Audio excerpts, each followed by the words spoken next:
বাড়িতে অতিথি এসেছে, ফ্রিজ খুলে দেখলেন 4 পিস মাংস আছে, তাহলে কি করবেন? তাহলে তাড়াতাড়ি বানিয়ে ফেলুন চিকেন ভর্তা। নমস্কার বন্ধুরা, আজকে মেনু চ্যানেলে আপনাদের স্বাগত জানাই। আমি কড়াইতে 1 বাটি জল নিয়েছি আর দিয়ে দিলাম একটু লবণ, দিয়ে আমি জলটা গরম হতে একটা দিয়ে দিলাম তেজপাতা, 5-6টা গোলমরিচ দিয়ে এগুলো একটু ফুটে উঠতে দিয়ে দেব চিকেনগুলো। প্রথম থেকে শেষ পর্যন্ত ভিডিওটি দেখার জন্য অনুরোধ রইল। একে একে আমি চিকেনগুলো দিয়ে দিলাম। এরপর দিয়ে দেব আদা বাটা, রসুন বাটা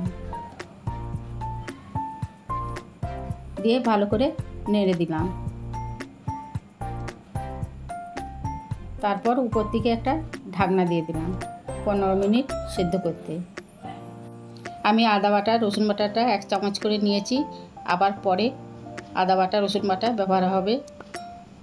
আমি 15 মিনিট পর খুঁটে দেখলাম চিকেনগুলো সিদ্ধ হয়ে গেছে, একটি থালাতে তুলে নিলাম।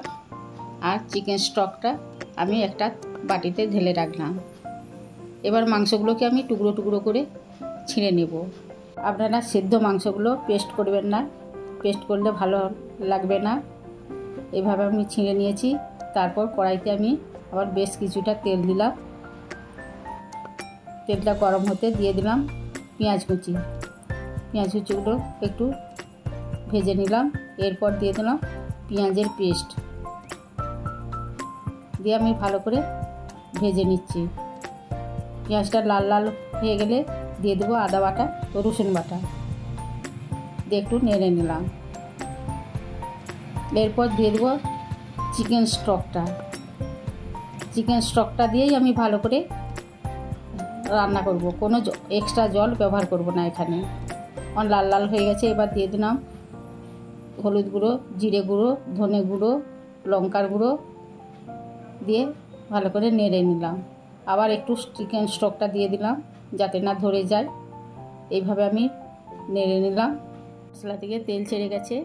এবার আমি মশলার উপর একটা কাঁচা লঙ্কা দিলাম ফ্লেভারটা ভালো আসার জন্য। এরপর দিয়ে দেবো টমেটো কুচি। নতুন বন্ধুদের জন্য রইল সাবস্ক্রাইব করা অনুরোধ, আর পুরানো বন্ধুদের জন্য রইল কুশল। এবার আমি 7-8টা কাজু বাদাম বেটে রেখেছিলাম, সেটা দিয়ে দিলাম। কাজু বাটার জলটা দিয়েও আমি একটু কষে নিচ্ছি। কষা হয়ে গেছে। এবার দিয়ে দেবো সেই ছিঁড়ে রাখা মাংসগুলো। এভাবে আমি দিয়ে দিলাম, দিয়ে মশলার সঙ্গে ভালোভাবে কষে নিলাম।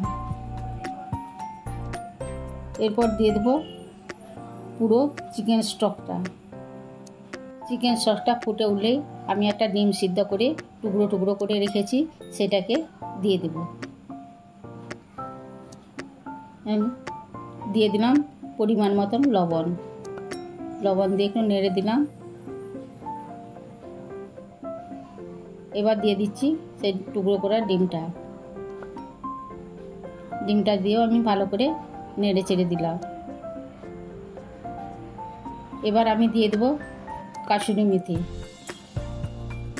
দিয়ে আমি একটু নেড়ে দিলাম। আমার রেডি চিকেন ভর্তা। এবার আমি সার্ভের জন্য একটি সার্ভিং প্লেটে ঢেলে নিলাম। এটি ভাত, রুটি, লুচি, পরোটার সঙ্গে খেতে পারেন। অতিথি এলে অবশ্যই এটি করে দিতে পারেন। আমার ভিডিওটি ভালো লাগলে লাইক, কমেন্ট, শেয়ার করবেন। সুস্থ থাকুন, ভালো থাকুন। দেখা হচ্ছে পরের ভিডিওতে।